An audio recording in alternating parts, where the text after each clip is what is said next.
Chapter 19. The toxic magician is well aware of the constant battle between aspects of the same force. The desire for complete control and the desire for the unpredictable, which brings about the necessary destabilization of the entire human structure. As the desire for predictability, control increases, natural consequences are automatically set in motion, which lead to destabilization or chaos. This process happens both cosmically and microscopically. This theory doesn't assume a simple linear process within this gigantic struggle, but instead assumes multiple processes which from time to time might include a simple linear process. In other words, the mathematical functions are multiple and are sometimes interactive and complex.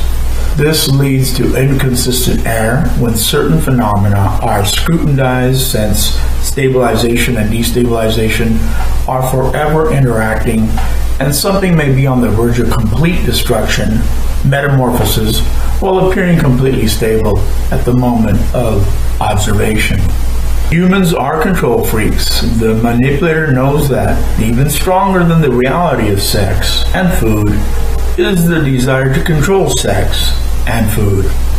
Once something comes under apparent control, the organism seeks to control other events to the extent that it invents games and devices which provide the opportunity to play the control game. The practitioner spends a good deal of time analyzing the peculiar way or ways in which people play their control game or games. The desire to control is so powerful that suicide and mass madness are sometimes the only things which will satisfy this desire. At other times, on a more individual level, people will force a collapse of personality so they can begin controlling small things like not drinking for the next minute, to get the high of being in control. Sometimes control junkies are so involuted and play such strange control games that it appears that control is the last thing they desire. In fact, this is not the case. Control is what they desire, even if they have to force someone else to take up the cause for them. The toxic magician is an expert in helping people stabilize and destabilize. He knows just when to interject the necessary force to accomplish his end, which is, of course, control. He helps people seek destruction and death to escape the tension of living. For most people, time is tension, and the clock, with its tight spring forever unwinding, is an ideal model.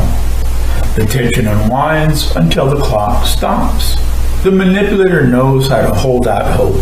Hope allows the food on the chain the illusion that time has not run out. However, hope can't be used continuously. Reality is just too much. Aging, death, pain, loss, and fear are just too real, and sooner or later, the spring doesn't wish to be wound up again. But in spite of this wish, the toxic magician may give it a wind or two anyway. Hope springs eternal, and just as the hope is coming to fruition, it is swallowed up by the monster of time. The practitioner doesn't believe in the progress of human nature, nor does he believe in the progress of human behavior. The toxic magician operates on the premise that most people seek conflict, internal and external, to the degree they can tolerate. Since most humans can't tolerate too much inner conflict, tension, as it makes them too aware of time, they seek external causes and events to occupy themselves. Thus, status quo is always defined in terms of the level and type of conflict and tension a person can tolerate. For example, I met one man who was so fearful of losing what he had gained that he simply lost it and immediately felt better. War serves his purpose as well. As long as conflict and tension can be identified, man or woman is happy. But as soon as they become covert or internalized, an enemy must be created. Externalization is one of the best tactics a toxic magician can employ once he knows how to build internal tension in others without causing a rebound effect. Build tension in others and help them find a scapegoat. Do this in small and insignificant ways until you have the power and ability to move people to more gross and hideous behaviors. Help people realize how easy it is to lose the things they have or want. The trick in all of this is not to become identified as the bearer of bad tidings, unless you are looking for people with a strong stomach. To learn better how to help people achieve the level of tension and conflict they can tolerate, begin by learning how to assess other people's moods. Once you are expert in this, learn how to manipulate their moods in simple ways. Once you have this tactic mastered so that it is second nature, learn to assess these moods and say things from time to time which will have significant effect. Learn to say things to people indirectly. A useful way to do this is to communicate your message by talking to someone other than your victim. For example, if you want to tell someone that they are an idiot, do not say so directly. Instead, make up a story about a fictitious person and tell it to another person in the same room as your victim. This can also be done even more indirectly by telling the story to someone when the victim is not even present, if you know that the person to whom you tell the story will spread the story in the direction you want it to go. Learn to spread rumors in ways which will create concern, suspicion, or trust. Create fires and then put them out. This technique is essential in building trust and confidence in people you want to use later. Learn to confuse people and then help them out of their confusion. Remember, loyalty built on fear and hope is more reliable than loyalty built on friendship. Friendships, no matter how good or how long they have lasted, are bound to turn on you at critical moments. Expect no one to take your punishment for you, and expect no one not to take advantage of you if they can be assured that they will not be caught.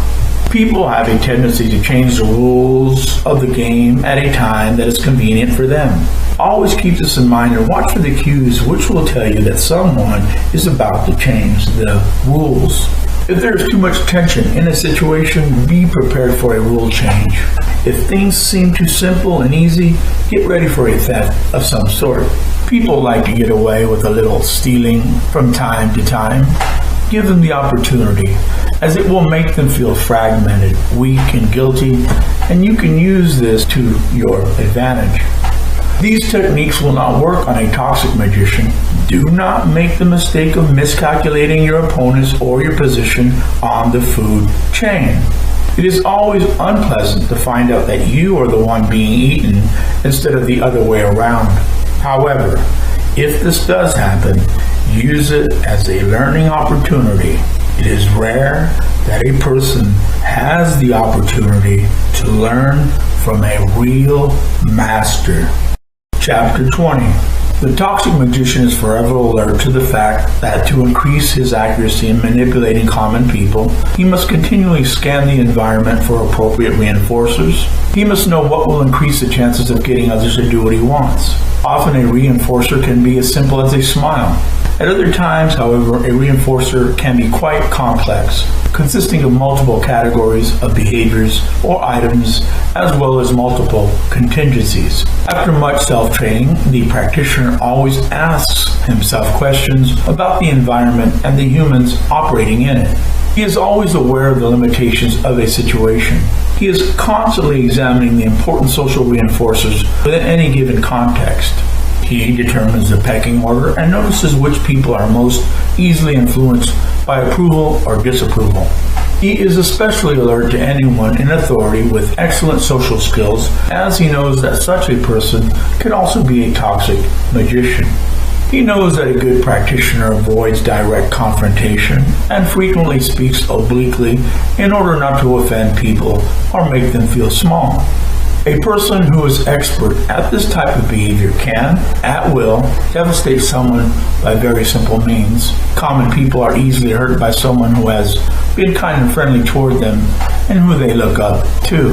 The practitioner knows how to use discomfort at just the right time to influence the effectiveness of a worker or an associate.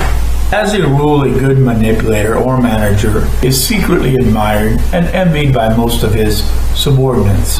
If the manager is having problems with a subordinate, he immediately swings into action to correct the situation. He normally doesn't wait until unacceptable behavior gets worse. He uses office politics or whatever else it might take to change the behavior of the offender. It is very important to realize that the toxic manager looks upon people as cooperators or offenders. He doesn't take any behavior personally and is willing to do just about anything to correct damages and reduce the probabilities of negative outcomes. A good manipulator knows how to change the offender's behavior by having him or her perform tasks unrelated to the offensive behavior. Some minor privilege may be manipulated, although not taken away. An event that the offender was looking forward to might be delayed by some accident orchestrated by the toxic manager. He is well aware that some people do not respond well to verbal communications, and thus he requires a large bag of dirty tricks to correct the offensive behavior.